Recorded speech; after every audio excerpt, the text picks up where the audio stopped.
This is Kavya. Today news updates ఇప్పుడు చూద్దాం. Vasudeva Reddy bail petition పై హైకోర్టులో విచారణ వాయిదా. Andhra Pradesh state beverages corporation limited మాజీ ఎండి ఐఆర్ఎస్ అధికారి డి వాసుదేవరెడ్డిపై సిఐడి కేసు నమోదు చేసిన విషయం తెలిసిందే. కాగా తనకు బెయిల్ మంజూరు చేయాలని కోరుతూ వాసుదేవరెడ్డి వేసిన పిటిషన్ పై విచారణను హైకోర్టు ఈ నెల 18కి వాయిదా వేసింది. వాసుదేవరెడ్డికి మధ్యంతర బెయిల్ ఇవ్వొద్దని సిఐడి తరపు న్యాయవాది పోసాని వెంకటేశ్వర్లు వాదనలు వినిపించారు.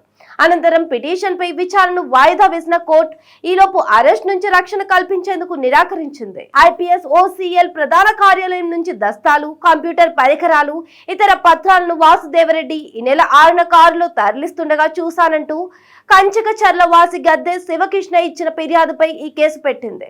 విలువైన ఆధారాలు, వస్తువుల ధ్వంసం, చోరీ, నేరపూరిత కుట్ర తదితర అభియోగాలపై ఐపీసీ 427, 379, రెడ్ విత్ 120B సెక్షన్ల కింద సిఐడి కేసు నమోదు చేసింది. వాసుదేవరెడ్డి బెయిల్ పిటిషన్ పై హైకోర్టులో విచారణ వాయిదా. Andhra Pradesh state beverages corporation limited మాజీ ఎండి ఐఆర్ఎస్ అధికారి డి వాసుదేవరెడ్డిపై సిఐడి కేసు నమోదు చేసిన విషయం తెలిసిందే. కాగా తనకు బెయిల్ మంజూరు చేయాలని కోరుతూ వాసుదేవరెడ్డి వేసిన పిటిషన్ పై విచారణను హైకోర్టు ఈ నెల 18కి వాయిదా వేసింది.